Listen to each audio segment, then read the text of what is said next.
जिले की हलचल। आकाशवाणी लखनऊ से प्रस्तुत है जिले की हलचल। आज सुनिए वाराणसी और अंबेडकर नगर जिलों की हलचल। पहले सुनते हैं वाराणसी जिले की हलचल। आलेख और स्वर है मनीष सिंह का।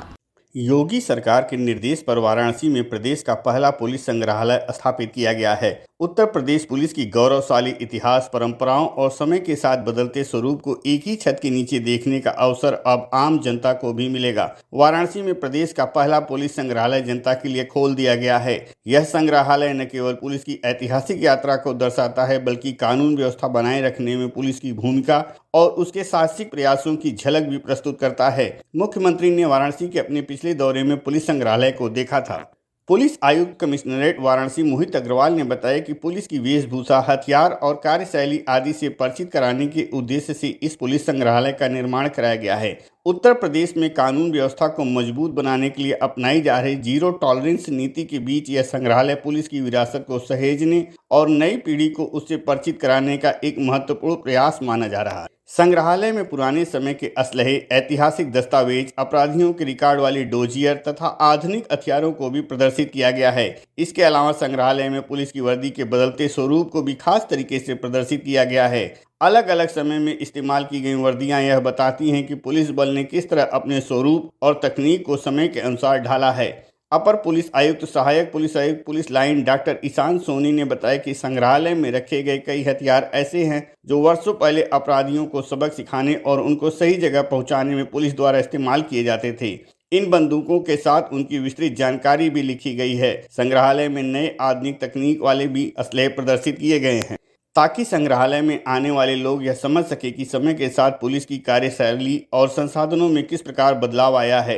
अपर पुलिस उपायुक्त के अनुसार संग्रहालय को और अधिक आधुनिक बनाने की दिशा में भी काम किया जा रहा है। जल्द ही यहाँ QR कोड भी लगाए जाएंगे। इन QR कोड को स्कैन करके लोग प्रदर्शित वस्तुओं और उत्तर प्रदेश पुलिस के इतिहास से जुड़ी विस्तृत जानकारी अपने मोबाइल फोन पर प्राप्त कर सकेंगे। वाराणसी में आयुष्मान भारत योजना के तहत गरीब और मध्यम वर्ग के परिवारों को बड़ी राहत मिल रही है।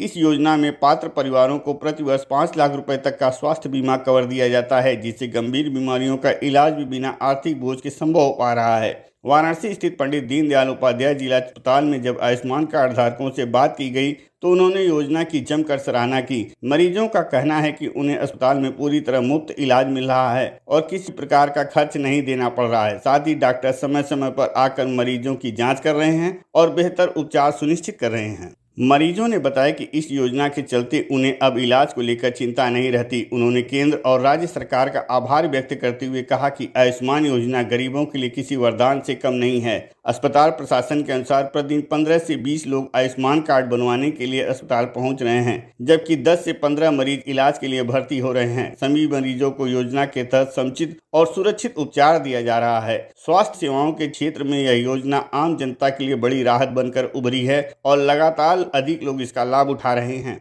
वाराणसी में रसोई गैस को लेकर राहत की खबर सामने आई है। LPG की बढ़ती कमी के बीच अब शहर में पाइप्ड नेचुरल गैस यानी PNG कनेक्शन का तेजी से बढ़ाया जा रहा है। गेल के एग्जीक्यूटिव डायरेक्टर HK गर्ग ने मंडलायुक्त S राजलिंगम और नगर आयुक्त हिमांशु नागपाल के साथ पत्रकारों को जानकारी दी कि वाराणसी में PNG नेटवर्क का तेजी से विस्तार किया जा रहा है। गेल के एग्जीक्यूटिव डायरेक्टर HK गर्ग ने जानकारी दी कि बनारस में गेल काफी कोशिश कर रहा है कि PNG पाइपलाइन घर घर में पहुंचे, जहाँ जहाँ पॉसिबल है। पाइपलाइन करीब 1400 किलोमीटर के अंदर डली हुई है और उससे 1,23,000 लोगों के यहाँ पे पाइपलाइन है, उसमें से 70,000 घरों में चालू है। तो हम इसको बार फुटिंग पे इस बैकलॉग को जीरो करेंगे, उसके लिए प्लान करके और उसको करेंगे ज़्यादा से ज़्यादा लोगों को PNG पाइप मिले। हाँ, रजिस्ट्रेशन पूरा ऑनलाइन होगा, उसका QR कोड है, रजिस्ट्रेशन का कोई पैसा नहीं है। इस समय शहर के करीब 69,485 रसोई घरों में PNG गैस की सप्लाई हो रही है, जबकि 1,23,000 से ज्यादा घरों में इसका इंफ्रास्ट्रक्चर तैयार किया जा चुका है। प्रशासन और गेल मिलकर रोजाना करीब 130 घरों को LPG से PNG में बदल रहे हैं। DLW, BHU, सुंदरपुर, चितईपुर, पांडेपुर, शिवपुर, सारनाथ जैसे कई इलाकों में यह सुविधा पहुंच चुकी है। जिन क्षेत्रों में काम जारी है वहां रोजाना कैंप लगाए जाएंगे। लोगों से अपील की गई है कि वह इन कैंपों में जाकर जल्द से जल्द पंजीकरण कराएं। जहां जहां पीएनजी नेटवर्क पूरी तरह तैयार हो जाएगा उन इलाकों को एलपीजी मुक्त घोषित किया जाएगा। ऐसे में उन क्षेत्रों में पीएनजी कनेक्शन लेना अनिवार्य होगा। वाराणसी प्रशासन ने अंडरग्राउंड पाइपलाइन बिछाने के लिए सभी जरूरी अनुमतियां दे दी हैं। मंडलायुक्त एस राजलिंगम और नगर आयुक्त हिमांशु नागपाल ने लोगों से अपील की है कि वह जल्द से जल्द पीएनजी अपनाएं और एलपीजी पर निर्भरता कम करें। प्रदेश के वित्त एवं संसदीय कार्य मंत्री एवं जनपद के प्रभारी मंत्री सुरेश खन्ना ने 2 दिवसीय भ्रमण के दौरान गुरुवार को तरना वार्ड की मलिन बस्ती का निरीक्षण किया और विकास कार्यों को लेकर अधिकारियों को आवश्यक निर्देश दिए। निरीक्षण के दौरान क्षतिग्रस्त इंटरलॉकिंग मार्गों की मरम्मत, पीपल के पेड़ के पास पक्का प्लेटफार्म निर्माण तथा हर घर नल योजना के अंतर्गत छूटे घरों में जल कनेक्शन उपलब्ध कराने के निर्देश दिए गए। वाराणसी जिले की हलचल के बाद आइए सुनते हैं अम्बेडकर नगर जिले की हलचल। आलेख और स्वर है अनुराग चौधरी का।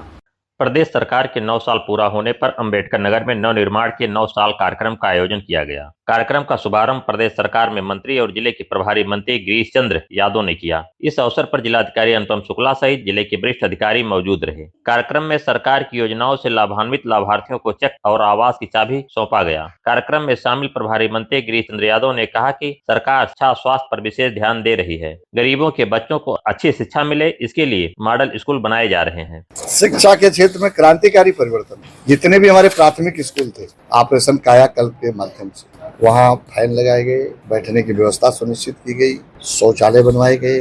19 पैरामीटर्स पर स्कूल को बनाकर हमारे जो बच्चे थे उनके हित के लिए ठीक प्रकार से शिक्षा प्राप्त कर सके, उसके लिए उनको समर्पित किया गया।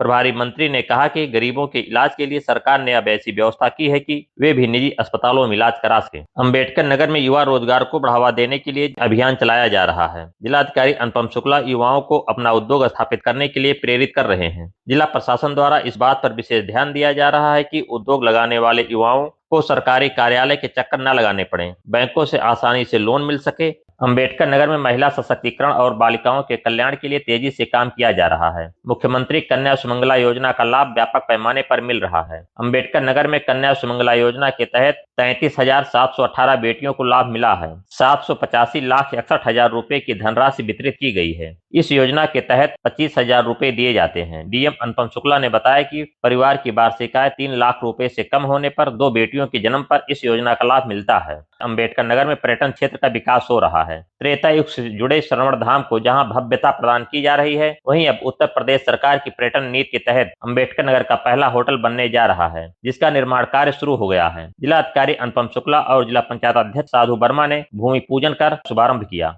अम्बेडकर नगर में मुख्यमंत्री सामूहिक विवाह योजना के तहत 140 जोड़ों का विवाह कराया गया। जिला पंचायत अध्यक्ष साधु वर्मा ने दीप प्रज्वलित कर विवाह कार्यक्रम का शुभारंभ किया। इस योजना के तहत सरकार 1 लाख रुपए देती है, जिसमें से 60,000 रुपए लाभार्थी के खाते में दिया जाता है, 25,000 का सामान दिया जाता है, 15,000 रुपए खान पान में और टेंट पर खर्च किया जाता है। शादी समारोह में शामिल मुख्य विकास अधिकारी आनंद कुमार शुक्ला और समाज कल्याण अधिकारी सहित तमाम गणमान्य अतिथियों ने 9 जोड़ों को आशीर्वाद दिया। महामाया राजकीय एलोपैथिक मेडिकल कॉलेज में नवनियुक्त नर्सिंग अधिकारियों को नियुक्ति पत्र वितरित किया गया। नियुक्ति पत्र का वितरण कार्यक्रम मेडिकल कॉलेज के ऑडिटोरियम में किया गया। कार्यक्रम के मुख्य अतिथि के रूप में विधान परिषद सदस्य डॉक्टर हरिओम पांडे मौजूद रहे। कुल 54 नर्सिंग अधिकारियों को नियुक्ति पत्र वितरित किया गया। महामाया राजकीय एलोपैथिक मेडिकल कॉलेज में नर्सिंग के कर्मचारियों की संख्या काफी कम थी। पूरा मेडिकल कॉलेज महज 79 नर्सिंग कर्मचारियों के सहारे चल रहा था। कर्मचारियों की कमी की वजह से मरीजों का इलाज भी प्रभावित हो रहा था, लेकिन अब 53 नर्सिंग अधिकारियों की नियुक्ति से व्यवस्था में सुधार होगा। पूरे प्रदेश में जिन नर्सिंग अधिकारियों को नियुक्ति पत्र वितरित किया गया है, उनका चयन तकरीबन 1 साल पहले ही हो गया था। एक लंबी जदोजहद के बाद आज इन सभी नियुक्ति पत्र वितरित किया गया। नियुक्ति पत्र मिलने के बाद सभी के चेहरे पर खुशी चमक उठी। नियुक्ति पत्र वितरण कार्यक्रम में एमएलसी डॉक्टर हरिओम पांडे, जिला पंचायत अध्यक्ष साधु वर्मा, विधायक धर्मराज निषाद, मेडिकल कॉलेज प्रधानाचार्य डॉक्टर मुकेश यादव, नर्सिंग के प्रधानाचार्य के साथ साथ doctor Umesh Verma, doctor Pramod Yadav, doctor Mukul Saxena, doctor Vivek Srivastava, doctor Amit Patel, doctor Poonam Yadav, doctor Hina सहित मेडिकल कॉलेज के तमाम कर्मचारी मौजूद रहे। अम्बेडकर नगर में नवरात्रि और ईद का त्योहार शांतिपूर्वक हर्षोल्लास के साथ मनाया गया। नवरात्रि और ईद एक साथ होने की वजह से प्रशासन ने कड़ी तैयारी की थी। सुरक्षा के मद्देनजर जगह जगह पुलिस तैनात किए गए थे। डीएम अनुपम शुक्ला और एसपी अभिजीत अभिजीत आर शंकर ने जिले वासियों को नवरात्र की शुभकामनाएं और ईद की मुबारकबाद दी। अम्बेडकर नगर में गैस और तेल की कमी नहीं है। गैस और तेल की कमी की अफवाह न फैले, इसके लिए जिला प्रशासन सक्रिय है। डीएम अनुपम शुक्ला ने कहा कि जिले में न तो गैस की समस्या है और न ही तेल की। लोग किसी भी अफवाह पर ध्यान न दें। ये था आकाशवाणी लखनऊ के क्षेत्रीय समाचार एकांश द्वारा प्रस्तुत जिले की हलचल का आज का अंक।